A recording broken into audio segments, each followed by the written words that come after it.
sur Carpet Red Carpet, qui est une édition spéciale de Parlons-en aujourd'hui, avec des caractéristiques vraiment spéciales. Et on voulait aujourd'hui commencer avec une image totalement spéciale.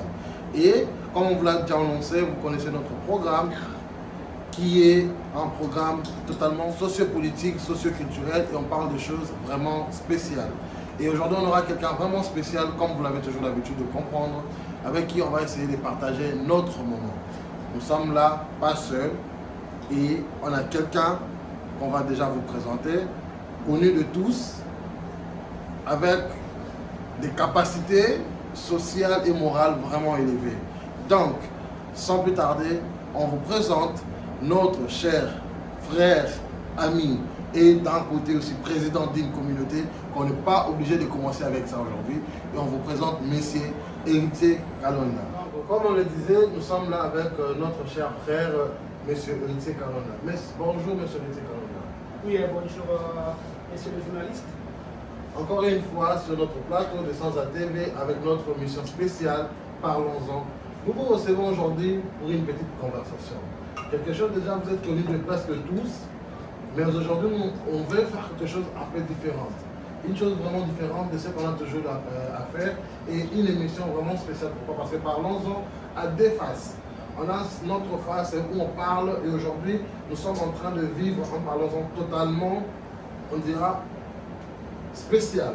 Donc, on le sait, vous êtes quelqu'un social, vous êtes du genre le président de la communauté congolaise aux Philippines, et vous avez tant de projets qu'on aimerait bien aujourd'hui partager avec vous. Quelles sont vos idées, quelles sont vos opinions par rapport à la situation que nous sommes en train de vivre aussi. Donc, sans plus tarder, vu que votre temps est précieux, moi j'ai déjà comme ma première des questions. Quel est votre statut social ici aux Philippines? Bon, une très bonne question. Mais je crois que je vais juste pas faire une correction, mais ajouter quelque chose. Oui. Comme vous avez dit, je suis le président de la communauté congolaise aux Philippines depuis cette année, depuis le début de cette année. Et puis, il faut aussi ajouter que je suis le premier secrétaire fédéral adjoint de l'UNC Philippines, qui est toute une fédération. Je suis marié, et ma femme, que je salue en passant, Chen Kalonda. Je suis aussi, en dehors de la politique, pourquoi s'il faut aller sur mes qualifications. Oui. Il faut dire que je suis d'abord gradué en philosophie de l'université Saint-Augustin de Kinshasa depuis 2010. J'ai aussi fait des études théologiques à Mary Hill School of Theology à Kenya City, Manila. Là, j'ai fait une thèse de master, mais malheureusement, je ne l'ai pas fini parce qu'à un moment donné, j'avais changé de direction de vie. Et un master en business administration ou gestion des affaires, on appelle MBA.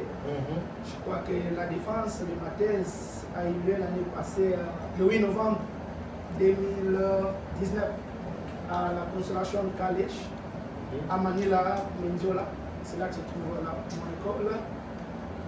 Et je suis aussi, en quelque sorte, je peux pas, puis je dis que je suis politicien ou je suis, comme je dis, membre de l'UNC, secrétaire fédéral, premier secrétaire fédéral adjoint chargé de l'implantation et suivi des organes du parti. En dehors de mes affaires personnelles que je fais aussi, un peu de business, c'est ça. Bon, de toute façon, c'est comme cela que je crois, quand vous me recevez comme ça, on ne sait pas, je suis venu comme secrétaire fédéral adjoint de l'UNC, je suis venu comme président de la communauté congolaise aux Philippines. Je sais qu'il n'y a pas d'incompatibilité entre les deux positions. À chacune de mes réponses, ce serait de faire des nuances entre ce qui est politique et ce qui ne l'est pas. Je crois que c'est ça ce que je peux dire sur ma personne. Essayons de vous comprendre. Aujourd'hui, on a plus besoin d'un homme, d'un père de famille, d'une personne qui comprend bien la société. Parce que de la communauté et autres, je crois qu'il y a eu déjà des fois où vous êtes passé dans notre chaîne pour en parler. Mais aujourd'hui, on va essayer d'aller un peu plus loin que la communauté seulement. Ok, c'est pas... Bon, on est Congolais, après tout, on est analyste, on est intellectuel, et je crois que comme Congolais, on peut aussi avoir ce point de vue vis-à-vis de la situation du pays ou n'importe quelle situation dans le monde, je crois que je suis disposé à répondre à vos questions. Pourquoi ne pas donner mes impressions? Parce que ça peut aussi édifier certains. C'est pas un problème pour ça. Donc, dites-moi un peu, vu avec votre expérience, avec tout ce que vous venez de nous dire, ça nous fait comprendre que vous êtes là il y a longtemps. Combien de temps déjà êtes-vous ici aux Philippines? Bon, je suis ici dans ce pays depuis novembre 2011. Comme je l'avais dit, vous avez compris que j'avais fait un master en théologie qui était pas fini. À cette époque, je suis venu comme missionnaire à CICM, ce qu'on appelle à Kinshasa communément les scoutistes. J'ai été envoyé ici pour les études théologiques. C'est là que j'ai fait d'abord l'anglais à Bible City, St. Louis University. Et après, j'ai commencé la théologie à Mary Hill School of Theology. Après, pendant la rédaction de ma thèse, les choses n'ont pas marché comme prévu. Il était prévu que je puisse faire autre chose. Je suis resté ici, je me suis débrouillé à travailler. J'ai travaillé avant dans les IT, Information Technology, comme consultant francophone avec Accenture. Là, j'ai fait, je crois, 10 mois. Après, j'avais démissionné. Je suis allé travailler avec CGI, IT encore. Là, j'ai fait 2 ans et 7 mois. Et après, je suis maintenant avec GHD. Nous sommes dans le service d'ingénierie, ingénieur, génie civil. Et là, je suis administrateur des ressources humaines depuis plus d'une année que je travaille là. Parce que vous comprenez que j'ai un master en business admin, MBA, ce qui fait que je pouvais jouer le rôle de l'administrateur des ressources humaines parce que c'est lié à mes études. Donc c'est ce que je fais maintenant comme travail. Donc si vous faites la totalité depuis que je suis ici, c'est depuis 2011 que je suis là, ce qui veut dire que je fais environ 9 ans ici, même si avec des casquettes, pas les mêmes casquettes. Donc vous comprenez, c'est ce que je fais. Donc ces jours, si vous me demandez, je fais quoi ici, qu'est-ce qui me retient dans ce pays?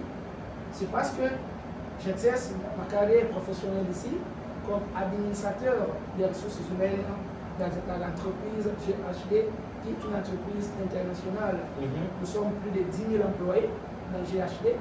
La plupart sont des ingénieurs parce que nous sommes dans les services de génie civil. Sauf nous qui sommes dans l'administration, comme moi je suis administrateur des ressources humaines et d'autres choses. C'est un peu grosso modo ce que je peux dire sur ce que je fais dans ce pays. En tout cas, on a 2 personnes, on est une seule personne. Et on va essayer de profiter de vos 2 côtés. Nous, on va toucher votre côté politique et on ne cessera pas aussi de toucher votre côté social. Permettez-le nous de le faire aujourd'hui. Pas de problème. Déjà, on a une préoccupation ce n'est pas une préoccupation particulière ou personnelle, je peux dire, mais tout le monde aujourd'hui a une image de ce que nous sommes en train de vivre. Et connaissant d'où nous sommes venus, on a aussi une grande préoccupation. Donc, d'un coup, si on veut conclure ça, on dira, que pensez-vous sur la situation politique mondiale et sur la situation politique au Congo en particulier? On va développer ça, mais essayez d'abord de nous faire comprendre, vu votre passion pour la politique, que pensez-vous de tout ce que nous sommes en train de vivre? Bon, si vous voulez parler de la, je crois, si je comprends votre question, il est question de parler de la politique mondiale et puis de la politique congolaise ou RDC, Congo Kinshasa. Il est vrai que je vais beaucoup plus parler du Congo parce que c'est le pays, notre pays, c'est ça que je connais un peu trop. Bon, mais sur la politique mondiale, si vous nous suivons bien ce qui se passe et la pandémie qui bat record, toutes les politiques, toutes les forces sont en train de voir comment combattre la pandémie. Et l'influence mondiale est restée toujours, ce sont les mêmes grandes puissances qui continuent à dicter les lois sur les autres pays qui ne sont pas, je peux dire, je ne dirais pas des pays non développés, mais comme aimait le dire le maréchal Mobutu, les pays moins équipés, parce que le développement, il faut les comprendre différemment, mais les pays moins équipés comme entre autres le Congo. Donc, la politique mondiale n'a pas changé. S'il faut voir l'évolution dans les différents pays, rien n'a changé. Les mêmes puissances qui se battent entre certaines puissances pour les intérêts et qui veulent à tout prix étouffer nos pays. Les grandes puissances veulent toujours étouffer les petites puissances parce que il y a par exemple le Madagascar qui a présenté ses produits, certains pays, entre autres les Congo et tout ça, les océans, le chloroquine, tout ça. Alors, qu'est-ce que les grandes puissances font? Ils veulent à tout prix qu'on puisse suivre ce que ce pays-là propose. Alors, et puis, ces puissances continuent encore à dominer nos pays. Là, je vais entrer au Congo. Vous savez que notre pays aujourd'hui, rien ne se fait sans l'approbation de certaines grandes puissances. J'ai même lu un article, là on dit que le procès de M. Vital Kamerhe, il y a l'ombre de certains pays derrière. Donc, vous voyez que la situation n'a pas changé. Mais entrer dans notre pays, ce qui est actuellement, ce qui est déplorable, le changement que les gens attendaient tarde à venir. Nous avons eu des élections en 2018.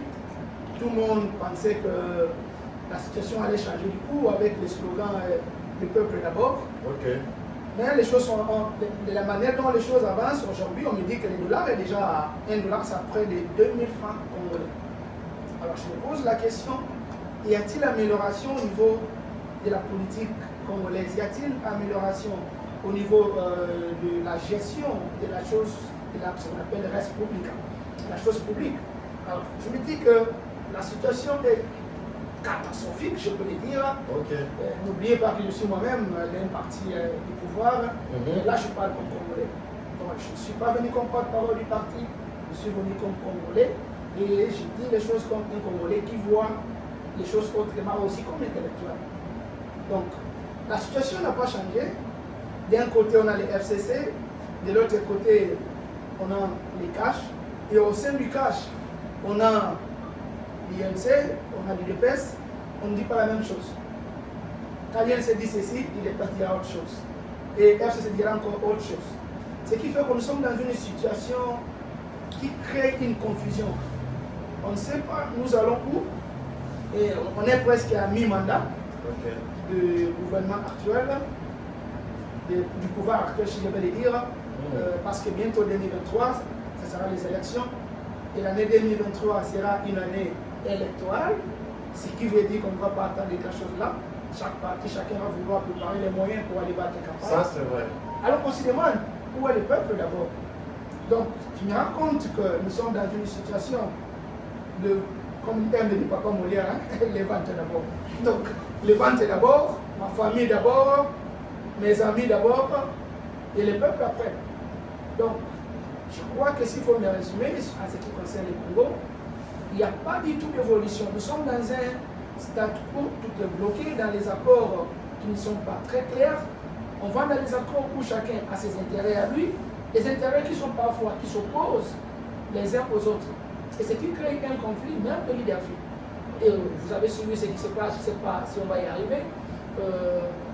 Sur les procès, j'ai vu les témoins, je vois les réactions des uns et des autres.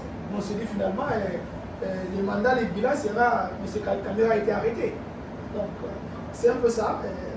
Ce que peut dire du Congo, la situation n'a pas changé, nous sommes là, on a changé les faces, mais le travail, sur le plan de travail, rien n'a changé. J'ai même entendu certains commencent à dire que Kabila revienne. Donc, je me pose la question, est-ce que le peuple congolais a une courte mémoire ou peut-être le peuple en a marre? Ce sont des questions que nous devons nous poser. La situation n'a pas changé. C'est vraiment, à mon avis, c'est déplorable. Espérons qu'on a encore 2 ans pour mieux faire. Mais sinon, c'est ça l'actuel. Le pays est là. Hein. Donc, est là et le pays n'est pas là. Et le pays est géré bon, de cette manière-là. Mais les retombées. Et là, je peux ajouter une chose. Pour le pouvoir actuel, je vais vous oublier. Allez-y. Nous avons mis sur le président de la République faire des voyages à travers le monde entier. Il a pris les avions et avec tout son bureau et tous ses ministres. Ils sont partis aux États-Unis, ils sont partis au Canada, presque beaucoup de pays du monde qu'il a visité, à la recherche des investisseurs. Mais une année et demie après, c'est depuis 2019 qu'il est là, mais ces investisseurs tardent à venir. Je me pose la question, est-ce qu'avons-nous vraiment un plan managérial? Avons-nous un plan de diplomatie? Pourquoi est-ce que ces réponses-là n'arrivent pas? Et le peuple continue à croupir dans la misère.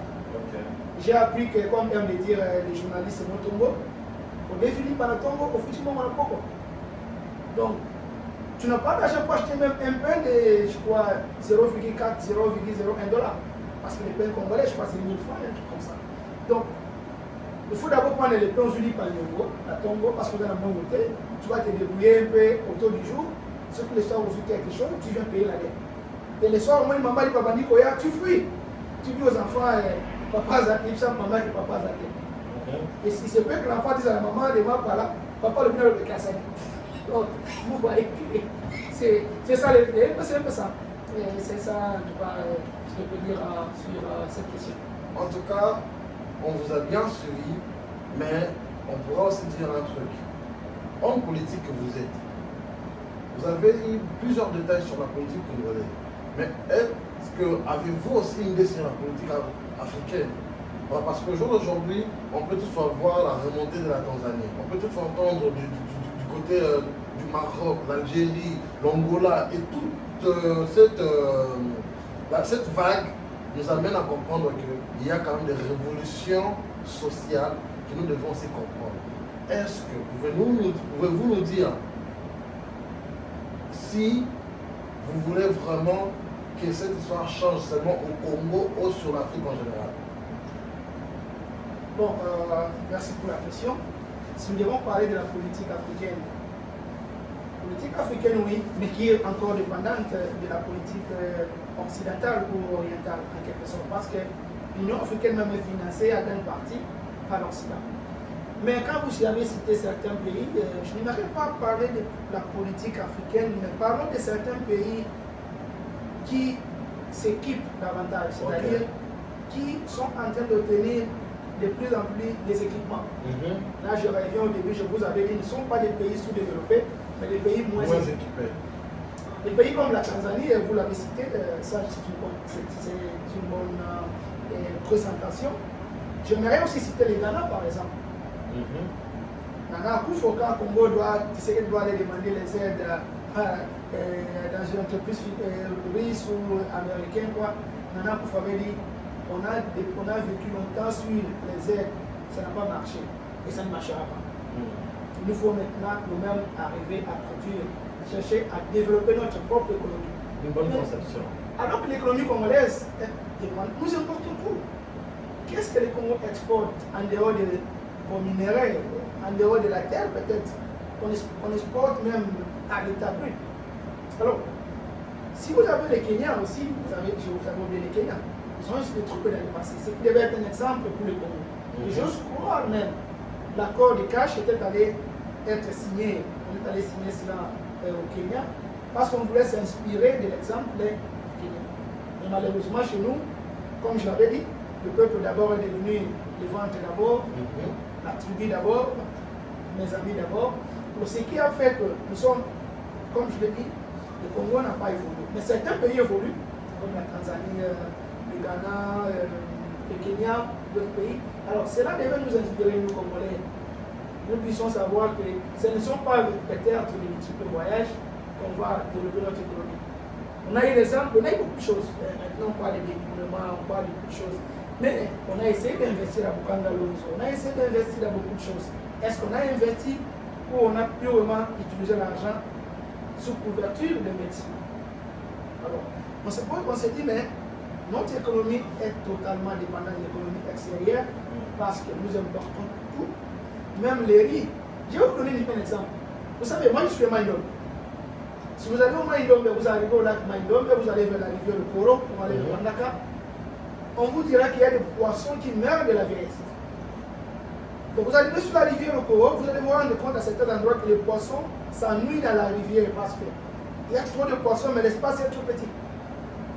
Vous savez, moi, j'ai fait un peu la pêche pendant la face. Donc, vous allez vous rendre compte que les poissons s'ennuient parce que l'espace est trop petit. Ils meurent de la vieillesse. Vous allez chez moi encore au Maïdom, vers Osho, et vers Bongema, dans la pointe de Kassaï. Mais vous allez trouver les ignames en train de pourrir, il n'y a pas de preneur. Vous allez trouver les bananes en train de pourrir, il n'y a pas de preneur. Les haricots. On a des choses pour la passe, comme vous savez, ça. Moi, je pars, je quitte chez moi pour que je pars de Osho, je pars vers le Kolama, je pars vers ce côté-là. Comme je viens d'un grand centre, c'est moi qui donne le prix parce qu'il n'y a pas de preneur. Je leur ai dit voilà, Ça là, je vous donne 100 pesos, tu refuses, je ne prends pas. Tu refuses. Tu attends une semaine, il n'y a pas de pêche, pourri, tu donnes ça à 50 francs. Mais pourquoi est-ce que le Congo